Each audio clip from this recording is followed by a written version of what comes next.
Want to hear about the man who helped power some of the NFL's most electrifying offenses? Let's dive into the story of Eric Bieniemy.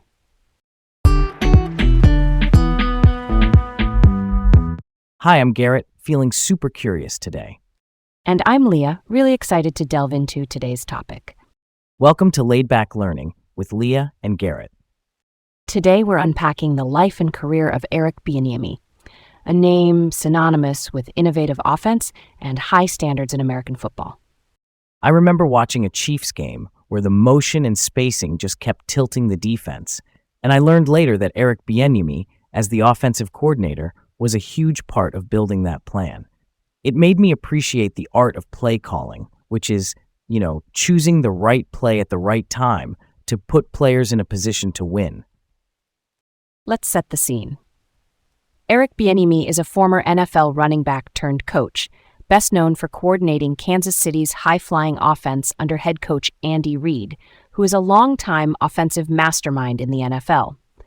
An offensive coordinator, by the way, is the coach who designs the offensive strategy and often calls the plays on game day. Think of Bieniemy as the conductor of a high-energy orchestra. Each play is a note, the timing is the tempo, and if the players execute, you get a full-on symphony of yards and points. And when people mention his style, they call it West Coast influenced, a passing-friendly system that uses quick throws, timing, and yards after the catch. Simple version. Stretch the defense horizontally with motion and spacing so the quarterback and skill players can attack mismatches. On top of that, play calling duties are the moment-to-moment decisions. It's like being a chess player under a 40-second clock, except the pieces weigh 300 pounds and run 20 miles per hour. He's also a running backs expert, teaching footwork, vision, ball security, and pass protection. The running back's job to block blitzers and protect the quarterback. His track record with backs like Adrian Peterson, Kareem Hunt, and others shows a focus on details that translate into production. That foundation helped him as a coordinator because a balanced offense needs a purposeful run game too. All right, let's roll on to the beginning of the story. Eric Bieniemy was born in 1969 in New Orleans, then moved to Southern California, landing in West Covina. He starred at Bishop Amat Memorial High School, rushing for over 2,000 yards as a senior. That's where the toughness and burst really popped on tape. He chose the University of Colorado over USC. USC is a Los Angeles football powerhouse. Colorado, at time was building something under head coach Bill McCartney, who was known for strong, disciplined teams. Bieniemy said he wanted a different environment. Also, first time seeing snow, which is kind of adorable and also brave for a speed back. He made an immediate impact in 1987 as a freshman starter. By 1988, he was all Big Eight, which means recognized as one of the best players in that conference. The production was heavy, over 1,200 rushing yards as a sophomore, which signaled a legit national talent. In 1990, it all peaked. Colorado won the national championship, and Bieniemy was a unanimous All-American, which means every major selector agreed he was the best at his position. He finished third in the Heisman Trophy voting, the award for the most outstanding college player. He also set school career records in rushing yards, rushing touchdowns, and all-purpose yards, which includes rushing, receiving, and return yards. We should mention the fifth down game against Missouri in 1990. That's one of the most infamous officiating errors in college football, where the chain of downs got messed up. Bieniemy had back-to-back plays that were both recorded as second down, which should not happen. Colorado's season still ended with a title, and that game remains a staple in sports retrospectives. From there, the NFL called. He was drafted 39th overall by the San Diego Chargers in 1991. That's early second round, where teams expect real contributors. He carved out a role not just as a back, but also as a special teams ace. Special teams are kickoff and punt units, the hidden yardage phase that flips field position.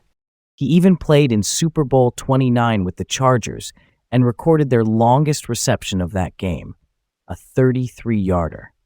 That's a cool trivia nugget.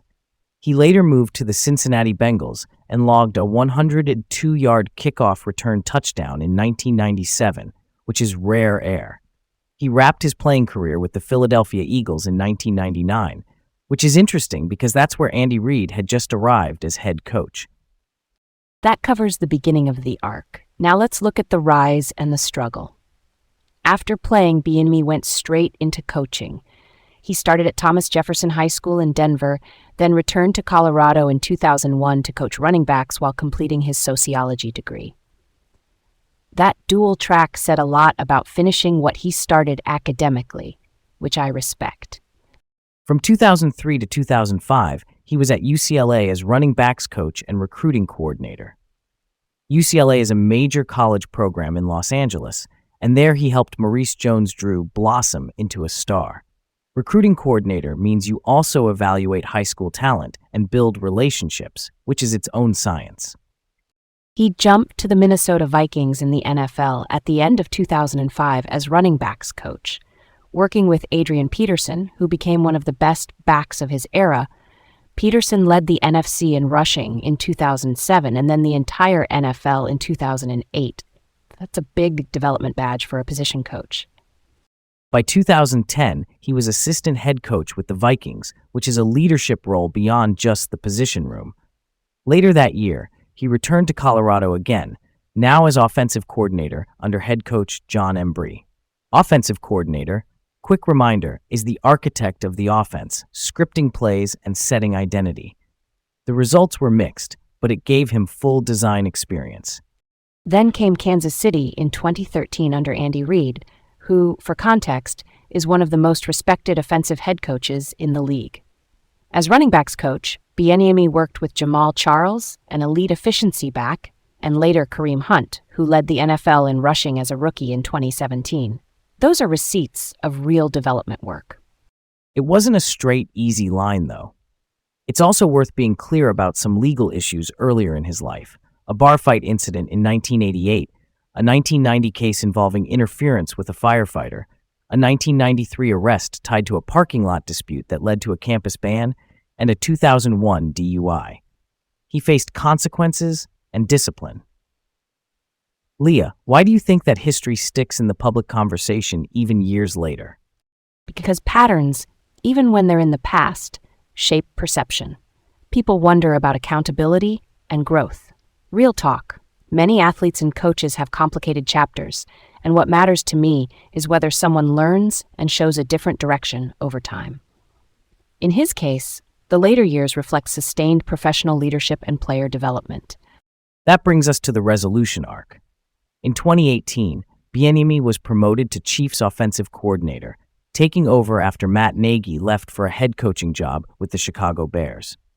With Patrick Mahomes at quarterback, Mahomes is a two-time league MVP and one of the most creative QBs ever. The offense led the league in yards and points, scoring 565 points, which at the time was the third most in NFL history. Those Chiefs won Super Bowl LIV in the 2019 season and again won Super Bowl L7 in the 2022 season. The hallmark was adaptability. They used motion to diagnose coverage and get leverage, then hammered defenses with timing routes and creative red zone designs. That's smart process more than just flash. In 2020, he reportedly declined the head coach job at Colorado, which signals he was focused on the NFL trajectory. Then, in 2023, he moved to the Washington Commanders as assistant head coach and offensive coordinator under Ron Rivera, a defensive-minded head coach. There, he had full play-calling duties, which he didn't have in Kansas City under Andy Reid.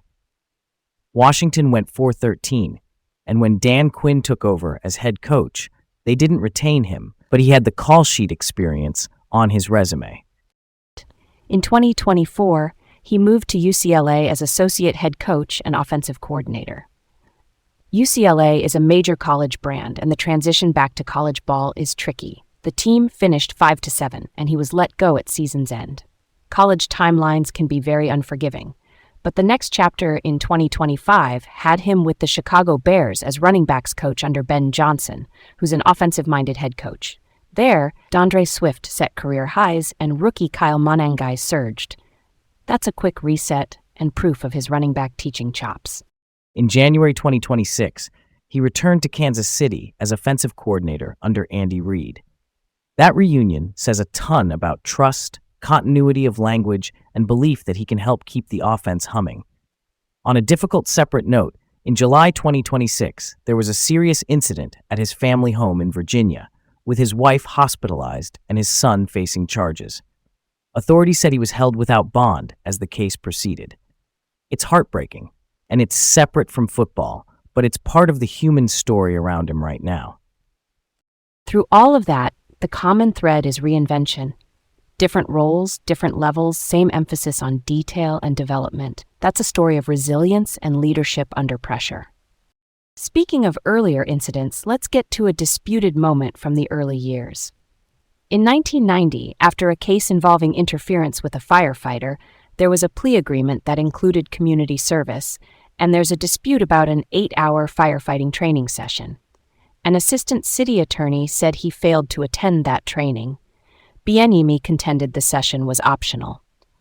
Records available publicly haven't resolved that disagreement.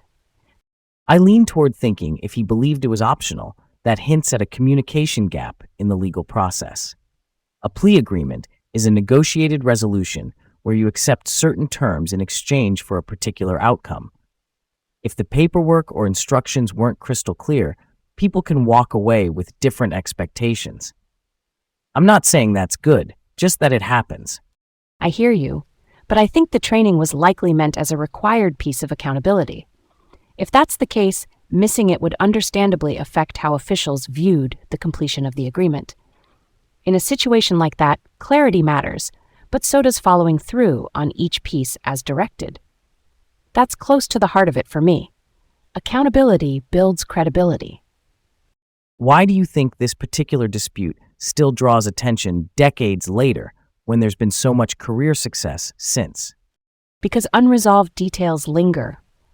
It's not unusual for the public to hold on to unclear points, especially when someone's in the spotlight, and it adds a wrinkle to conversations about leadership and second chances. I also think the broader question is how we measure growth after early mistakes. That's fair. I tend to evaluate the whole arc.